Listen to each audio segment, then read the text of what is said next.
Ladies and gentlemen, welcome back to the channel. Today's video, this was well hard, man. Probably the hardest top 10 or ranked worst to best video I've ever done on the channel. This is my favourite top 10 Christopher Nolan movies. Two very quick things. First of all, this ain't the factual list. It's just your boy's useless nerd opinion. And secondly, tell me your list down below. Genuinely, there's no wrong answers. When we get to the top of the list, you'll see, because I'll give you my score out of 10 as well for the movies. You will see how much I love these movies. But hey, the video is the video. Something's got to come in 10th place, and it is Dunkirk. Just throwing it out there, for me, this is still 7 out of 10. I think the only reason it's technically last place on this list is I'm not a huge fan of the war movie genre as a whole. They're just not for me, man. They're not my type of movies. I got friends who swear to God this is a 10 out of 10 masterpiece movie, and I genuinely can see why. Nothing's bad in the movie. It's just, for me, this ain't my type of film. When we get to the top of the list, you'll see what my type of movies are, but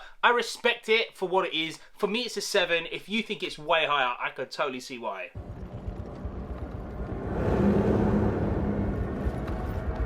Coming in number 9, Tenet. For me, we're already at 8 out of 10. I love manipulation of time, and Nolan does this so good in this movie. He normally does it through all his movies. He never shows stuff from A to Z in a straight line. It's always jumbled up, and now the actual movie's about time, so it's completely jumbled up. I had a blast watching this, man. I think it came out at a bad time. If I remember right, it came out to movie theaters, and then Warner Brothers put it out to watch online at home, which, yeah, I think that's why Christopher Nolan actually left Warner Brothers, and that's why he's gone to Universal Pictures now. That's a video for another day, but the story, I think, is really, really good. All the acting's great, and I think, aside from the Batman, this is Robert Pattinson's best performance. I think it's great.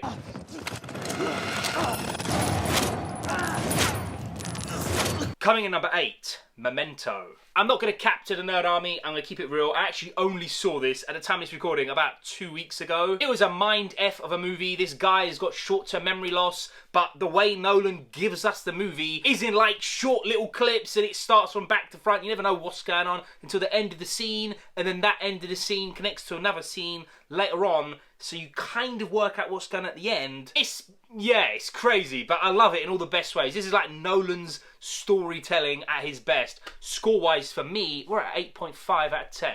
Find anything? Didn't think so. Let's go, huh? Coming in number 7, The Dark Knight Rises. Another 8.5 out of 10. This is the third movie in the Nolan Batman trilogy. I still think this is a banger of a movie. Tom Hardy as Bane, yeah, he's well scary, bro. Just an absolute goddamn unit when he's fighting Batman. Probably one of the best fight scenes across all 3 of the Batman movies. In fact, it probably is the best fight scene. He batters Batman. The story is way crazier than the other 2, and the ending is really nice as well. I just think, for a trilogy, this is technically the weakest one. I think most people can kind of agree that. For me, it's still 8.5. It is in the realm, for me, of being very, very sick. Peace has cost you your strength. Victory has defeated you. Coming in number 6, The Prestige. I like magic, and now I've got a magic story movie of Hugh Jackman's character versus Christian Bale's character trying to one-up each other, and it goes, obviously, well dark, well quick. Multiple little twists and turns. Michael Caine's back, as he pretty much is in all the movies. I just think this is one of the most underrated movies ever. We're still at 8.5 out of 10. I still definitely prefer it over The Dark Knight Rises. I've seen it way more times. I just love this idea of 2 people competing, and they don't realise how bad it is until the end, and then by that time it's way too late. And the actual magic stuff is really sick. It was the greatest magic trick I've ever seen.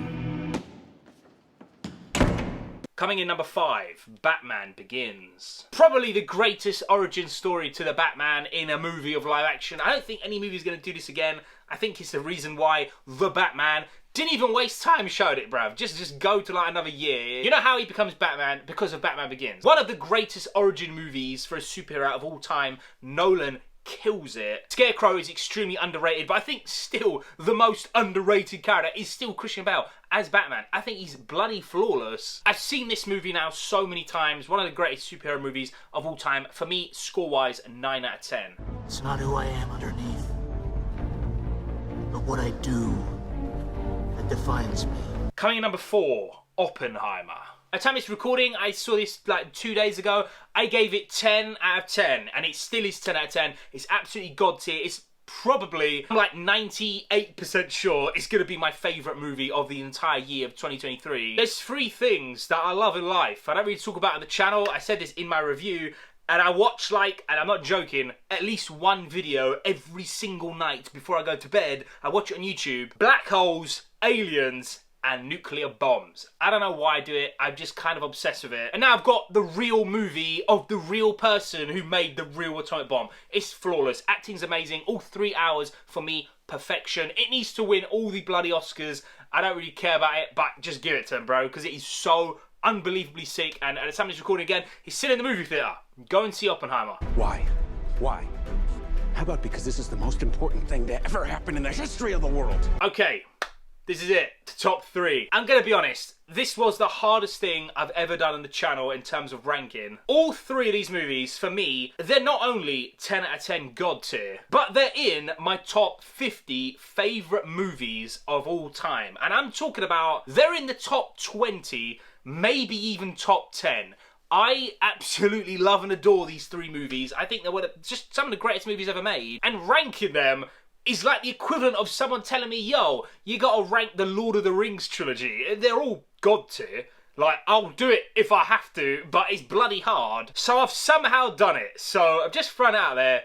Yeah, this is tough. Coming in 3rd place, The Dark Knight. Again, all 3 of these are 10 out of 10 God tier. And yeah, this is just an absolute God tier superhero movie. Some people still swear down this is the greatest superhero movie ever made, and I'm not taking nothing away from that. If you want to think that, I see why, and I respect why. Christian Bale on top form, the story's amazing, but the big one is the Joker. Heath Ledger, mate, rest in peace, but damn, he is so unbelievably good as the Joker. Scary, thrilling, just amazing. It's one of the best characters ever brought to the big screen. The Dark Knight will probably forever be, arguably, the greatest Batman movie and live screen ever made. Friend the district attorney, or his blushing bride to be.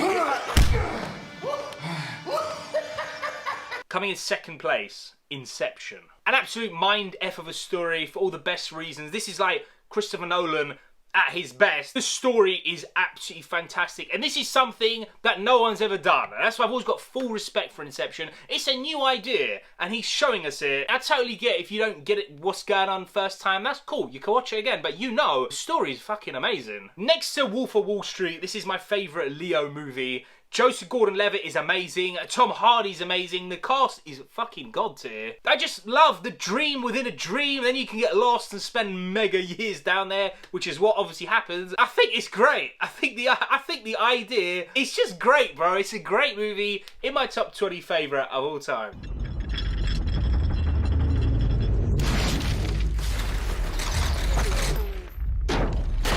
And coming in 1st place is Interstellar. I love black holes. I think they're the scariest things that we have in the universe. Now I've got a movie about it, directed by Christopher Nolan. The visuals are amazing. But this has what Inception has as well, but it hits me on new levels every time. I'm a mess after watching this film. The emotions, bruv. Yeah. So emotional. The story gets me every single time. I love the idea. I'm not going to spoil it just in case you ain't seen it, but I love how it actually works. By the time you see the end of the movie and you work out, oh, this happens because of this, and it's just like that. I love it. It's flawless. One of the greatest space sci-fi movies of all time, period. Probably in my top 10 favourite movies ever. I don't know what to say. It's a diamond of a movie, boy, and I love it.